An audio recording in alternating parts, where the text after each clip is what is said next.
প্রশ্ন করার আগেই আমরা জিজ্ঞেস করে থাকি যে আংলিত মানে ইংলিশ বলতে পারে কিনা সে। তো তাকেও জিজ্ঞেস করা হয়েছিল আংলিত এরকম করে, তো সে একটা রিয়াকশন দিয়েছিল এন্ড দ্যাট ওয়াজ কিছু বলো। সেওতি স্টোরিজ নিয়ে তো কোনো বক্তব্যই নেই তোমার আজকাল, এই কি কথা? বক্তব্য নেই, আমি সব সময় বক্তব্য রাখি। তুমি আজকাল কিচ্ছু বল। তুমি আমার লাস্ট কোন ভিডিও দেখেছো বলো তো দেখি? সব ভিডিও। কোন ভিডিও লাস্ট দেখেছো বলো বলো বলো। হাই এভরিওয়ান, কেমন আছো তোমরা সবাই? সেওতি স্টোরিজের একটা নতুন ব্লগে তোমাদের জানাই স্বাগত আর অনেক অনেক ভালোবাসা। সকালটা শুরু করছি আমার নিজের ব্রেকফাস্ট দিয়ে। সৌরভ অবশ্য এটা খাবে না, সেই জন্য ওর জন্য আলাদা ব্রেকফাস্ট, সেটা দেখতেই পাবে। তবে তার আগে বলি যে এই চিরিওটা আমার বেশ ভালোই লাগছে খেতে, একটু মিষ্টি মিষ্টি আর তার সঙ্গে ক্রাঞ্চি। খুব বেশি না, এই দুধটার মধ্যে আমি রাখি না, মানে সাথে সাথেই আমি খেতে আরম্ভ করে দিই। তাহলে কি হয়, ওই ক্রাঞ্চিনেসটা পাওয়া যায়। আদারওয়াইজ ভীষণ নয়তো মিইয়ে যাবে আর তখন খেতে খুব একটা ভালো লাগে না। কিন্তু ওই ক্রাঞ্চিটা থাকলে টেস্টটা ভীষণই ভালো লাগে। আর তার সঙ্গে কয়েকটা খেজুরও নিয়ে নিয়েছি। আজ বৃহস্পতিবার, আজ টেকনিক্যালি পাস ওভারের ছুটিটা কিন্তু এখনো বহাল, মানে 19 তারিখ পর্যন্ত ছুটি চলবে। আর আজকের দিনটাতেও ছুটি রয়েছে, কিন্তু সৌরভ ইনস্টিটিউট যাবে।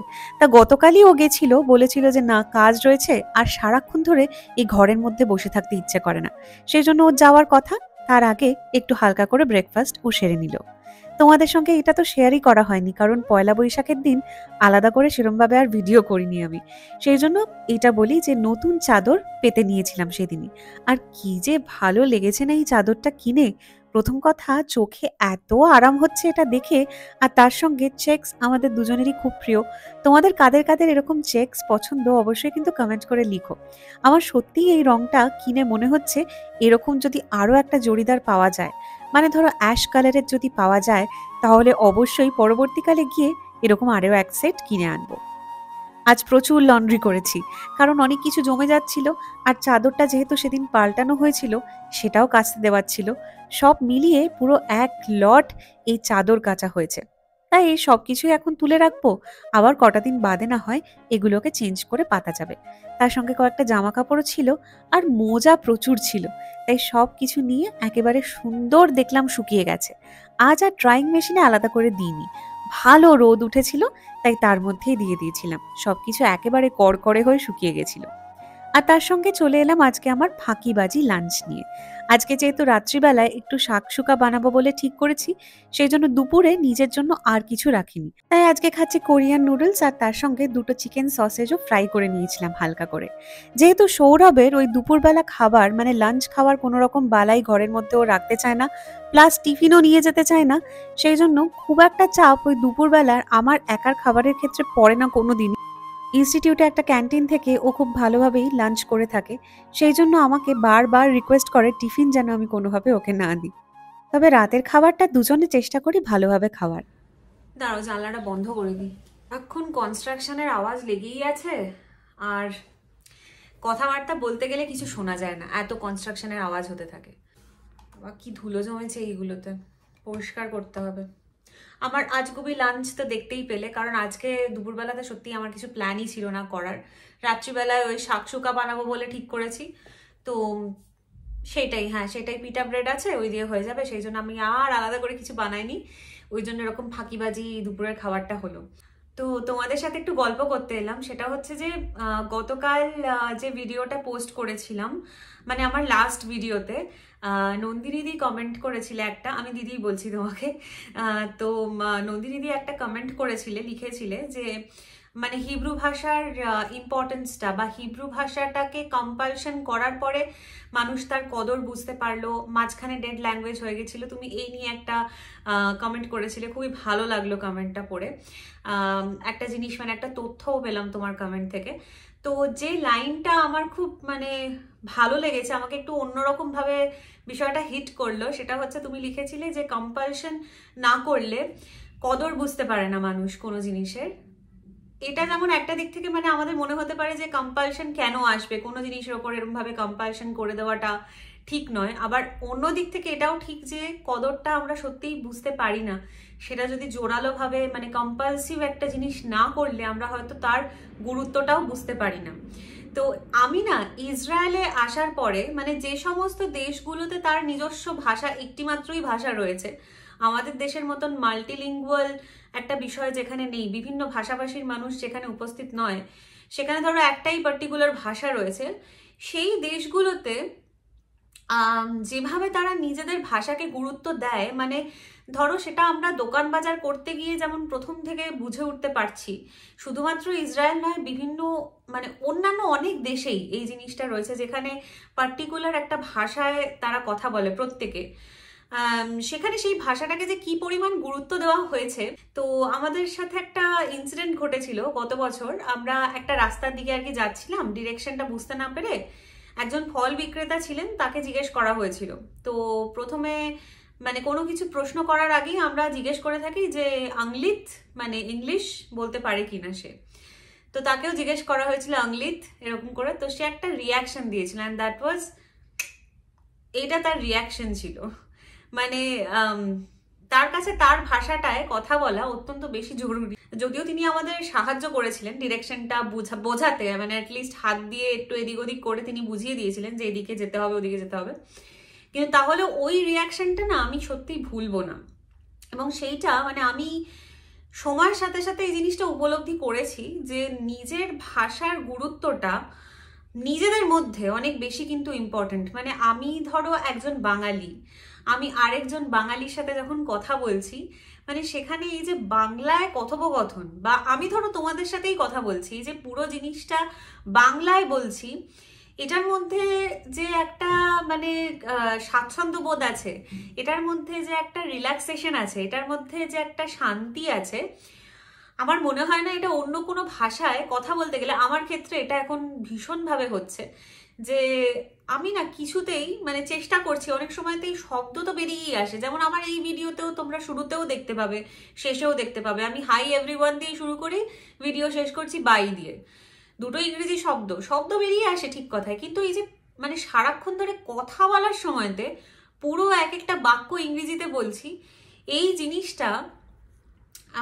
আমি আজকাল মানে ইদানিং সময়কালে মানে বর্তমান সময়তে না এইখানে থাকতে থাকতে আমার কেন জানি না এই জিনিসটা আমি আজকাল আর করতে পারছি না, মানে আমার ইচ্ছে করছে না। এরকম অনেকবার হয়েছে আগেও, ধরো কোনো একটা বিষয় সৌরভের সাথে কথা কাটাকাটি হচ্ছে, সেখানে আমি 2-3টে বাক্য ইংরেজিতে বলে দিলাম, এবং সৌরভ উল্টে আমাকে আওয়াজ দিয়ে বলতো, তুই যে এটা রেগে রেগে বললি ইংরেজিতে, তাতে কি মানেটা পাল্টে গেল? মানে তুই তো একটু আগে বাংলাতেও এই এক কথা বললি, তারপর আবার ইংরেজিতে বলছিস, তাতে কি মানেটা বদলে যায়?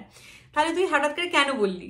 তো আমাদের মধ্যে হয়তো কোথাও না কোথাও এই জিনিসটা ইনভাইট, যেহেতু আমি নিজেও, সৌরভ তো ধরো through out Bangla medium, class 12 অব্দি বাংলা মিডিয়ামে পড়াশোনা করেছে, আমার মাধ্যমিক পর্যন্ত বাংলা মিডিয়াম ছিল, উচ্চ মাধ্যমিকের সময়টাতে আমি ইংলিশ ভাষায় পড়েছিলাম, যেহেতু আমাদের স্কুলে দুটো ভাষাই চলতো, বাংলা ইংলিশ দুটো মাধ্যমেই পড়াশোনা করানো হতো। তো মাধ্যমিক অবধি বাংলা মিডিয়ামে পড়েছিলাম, এবং উচ্চ মাধ্যমিকের সময়টাতে আমি ইংলিশ মিডিয়াম অপ্ট করেছিলাম। তাহলে আমি এটা ভেবেছিলাম যে গ্র্যাজুয়েশনের সময়টাতে গিয়ে সুবিধা হবে, কিন্তু আমি জানি না কেন মানে জনসাধারণের মধ্যে ওই ব্যাপারটা হয়তো বাংলা মিডিয়ামের ক্ষেত্রে কিছু কিছু মনের মণিকোঠায় কারুর মধ্যে, সবার মধ্যে নয়। যেমন সৌরভের মধ্যে কোনো কালই এই জিনিসটা ছিল না, সেটা ওর সাথে বর্তমানে কথা বলেও মানে যে কেউ বুঝতে পারে।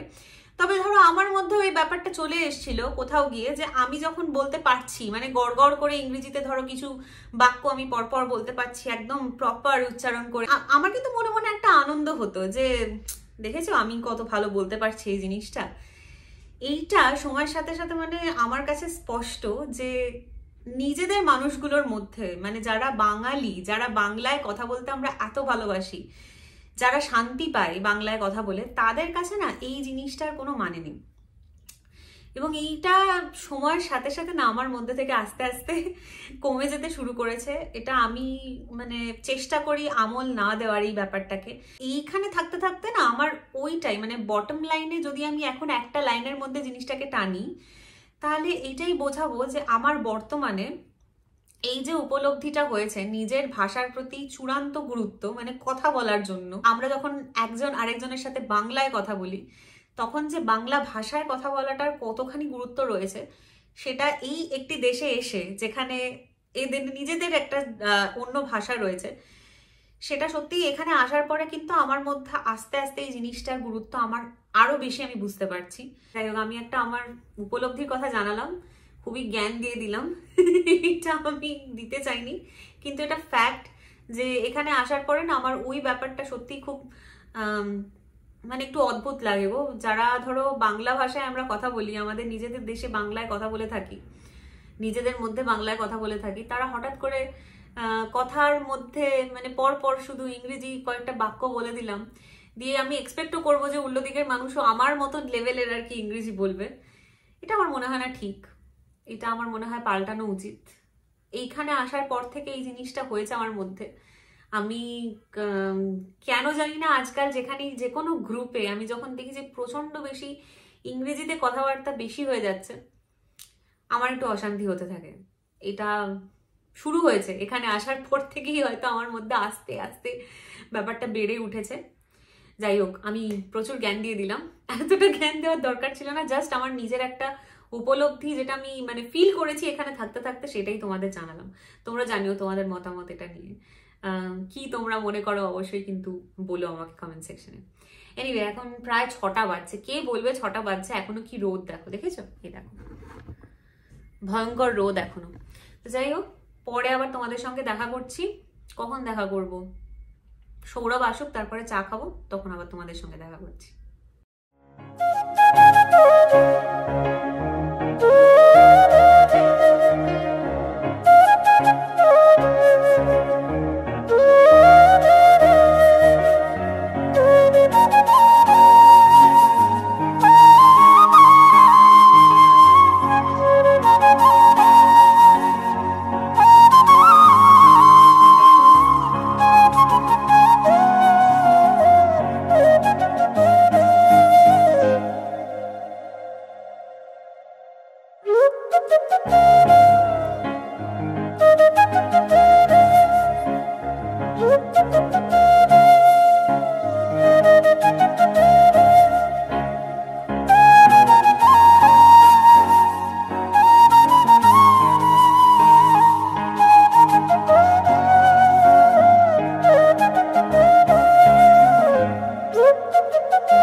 এই যে তুমি আমার ভিডিওতে আজকাল আর কথা বলো না কেন? কত তো বলি, কোথায় বলো? সমীক্ষায় বলছে তুমি আমার ভিডিওতে কথা বলো না। আমি খুব গুরুত্বপূর্ণ জিনিস খুঁজছি এখন। ডিটেকটিভ সেবতী রায়চৌধুরী বার করেছে তুমি কথা বলো না আমার ভিডিওতে। প্রত্যেক ভিডিও দেখে দেখে বার করেছি, দেখো এখনো বলছো না। আমি বলছি একটা জিনিস দেখছি না। তুমি কি দেখছো? একটা সফটওয়্যারের ব্যাপারে দেখছি।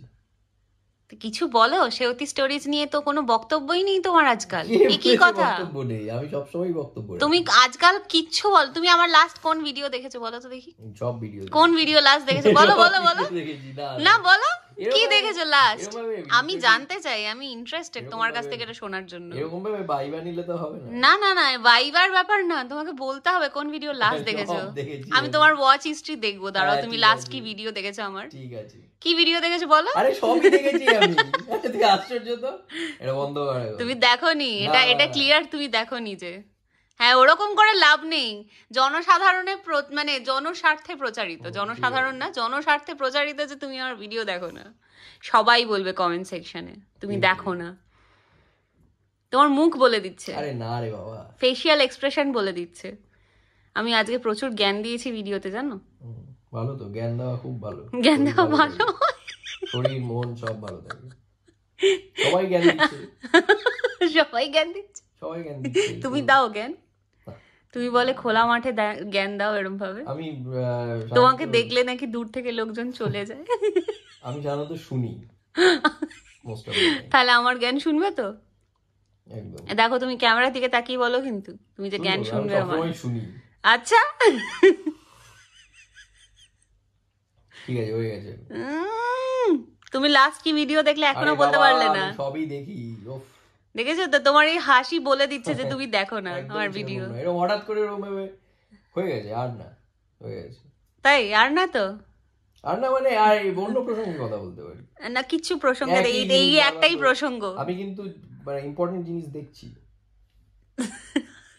ঠিক আছে, দেখো, তোমার আর বিরক্ত করবো না, কিন্তু এই প্রশ্নের উত্তর এখনো জানা বাকি। ঠিক আছে। সৌরভের সাথে মজা করে ফাইনালি চলে এলাম ডিনার বানাতে। আর আজকে তো বলেইছিলাম শাকসুকা বানাবো।